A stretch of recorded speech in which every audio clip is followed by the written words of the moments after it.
I advocate always for an armed security guard. Armed school safety officer. Armed deputy. Arming teachers. Potentially arm and prepare and train teachers and other administrators. Armed school staffers. Bring in policemen. Training the students themselves. Retired military, retired law enforcement. We can offer them tax breaks. If you give law enforcement the opportunity to impose martial law, we can guarantee safety and security. Securing that perimeter, kind of providing kind of a ring of steel. You have the fences, you have the main administration building, and then you have wide gaps on either side. The fencing's not very high. Were the doors locked? Bulletproof glass. All of these shootings have happened at the same time that we see religion and Christian values and Judeo-Christian values declining. Anybody who decides that they want to do something like this should immediately know that attacking a school is a death sentence for them. Kids are afraid of being the school snitch. We have to stop letting these schools be gun-free zones. People need to put their phones down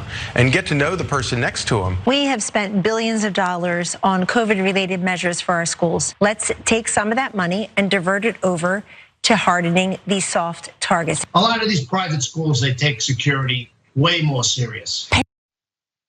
Yeah, no, it went on and on and on. That was a mashup there about the many quote unquote solutions that Fox News folks have been offering there in the wake of this. Many of it's arm, add more guns, give them guns. Hey, put up taller fences. Hey, one entry.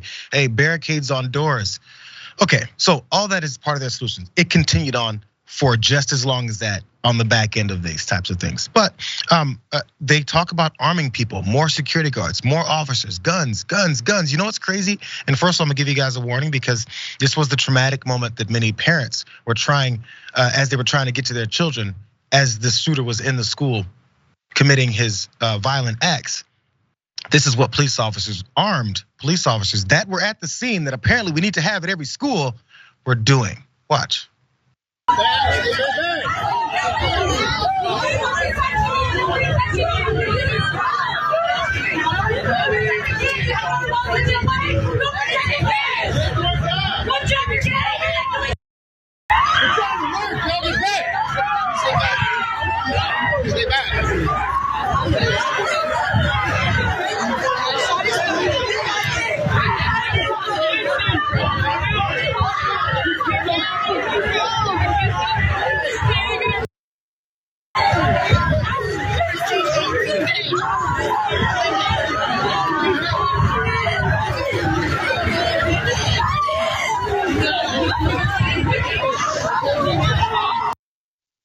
Crowd control.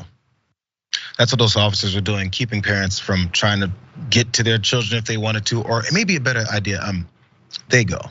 Some details here because this was mind-boggling me. I was like, this can't be real, right? So there was folks that said that the Texas Department of Public Safety Director Steve McGraw said that the shooter was inside this school for 40 minutes to an hour.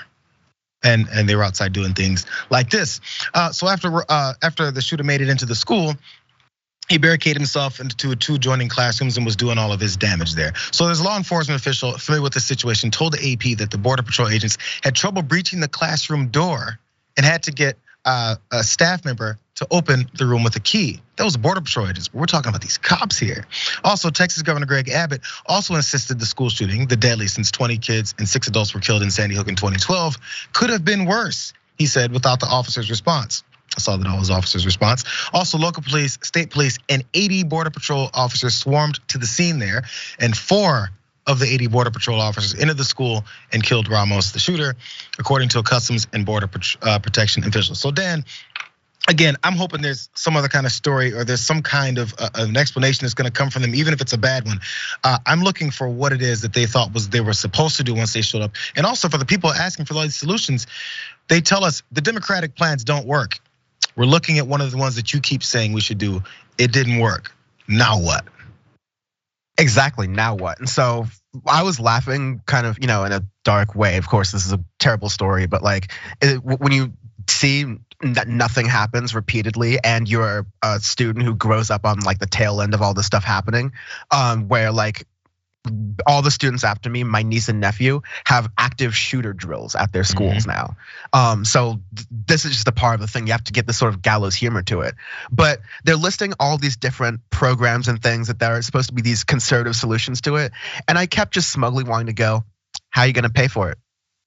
What are you gonna do? Because are Republicans all of a sudden gonna go, oh, we're gonna need to start taxing the rich in Texas, or we're gonna need to start raising taxes so we can pay for all these like shooters in schools, which is then going to be something they're able to pass the buck on, and essentially just move past that to further move themselves away from the gun issue. Because at the end of the day, they just want to not talk about this. Ultimately, they just want to keep things going. Everything is to push it down the road. That's why I say let's not talk about this. So then it can be next. You look at it as 2 months later, and we haven't talked about it yet. And the next one has happened.